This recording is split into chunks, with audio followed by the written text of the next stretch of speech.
안녕하세요. 생각그레이드입니다. 오늘은 가상자산 과세 유예, 양도세 12억까지 완화에 대한 기사를 같이 보려고 합니다. 이 기사는 뉴스일의 권혁춘 기자님이 쓴 기사인데요. 말도 많고 탈도 많던 가상자산 과세는 결국 1년 미뤄졌습니다. 또한 계속 지지부진하고 실시하지 않고 있던 1세대 1주택자의 양도소득세 비과세 기준은 9억에서 12억으로 상향됐습니다. 앞서 11월 30일 국회 기획재정위원회에서 여야의 합의로 의결된 세법 개정안은 지난 9월 정부가 국회에 제출한 개정안과 비교해 소득세법, 법인세법 등 총 17개 법률이 수정됐습니다. 달라지는 세법 내용 중 일부를 문답 형식으로 알아보겠습니다. 가상자산 소득에 대한 과세는 언제부터인가? 당초 내년 1월부터 적용될 예정이던 가상자산 소득 과세 시점은 2023년 1월로 1년 유예되었습니다. 이에 따라 내년까지는 가상자산의 양도나 대여를 통해 발생한 소득에 대한 세금을 내지 않아도 되며 2023년부터는 양도 차액이 연 250만 원 이상이면 20%의 소득세를 부과합니다. 양도소득세 비과세 기준이 상향됐는데 어떻게 적용되나요? 1세대 1주택과 1세대 1조합원 입주권에 적용됩니다.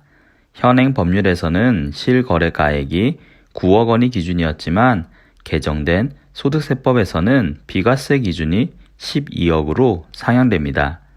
다만 시행 시기는 공포일 이후 양도하는 분부터 적용됩니다. 난임 시술비 등에 대한 의료비 세액 공제는 얼마나 받을 수 있나요? 이번 개정안을 통해 현행 20%에서 30%로 공제율이 인상됐습니다.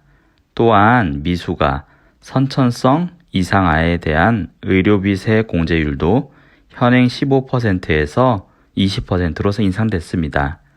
현재 연 700만 원인 공제 한도도 없어집니다.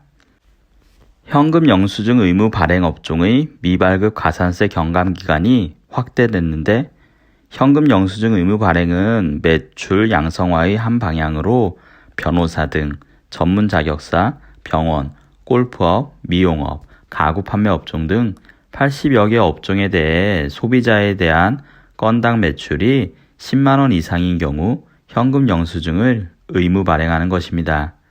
이 의무를 어겼을 시에는 미발급 금액에 대한 20%만큼의 가산세가 발생합니다. 이번 개정안에서는 현재 거래 대금을 받는 날부터 7일 이내 자진 신고, 자진 발급 시 가산세율을 10% 경감해 주는 것을 10일 이내로 확대 적용하기로 했습니다.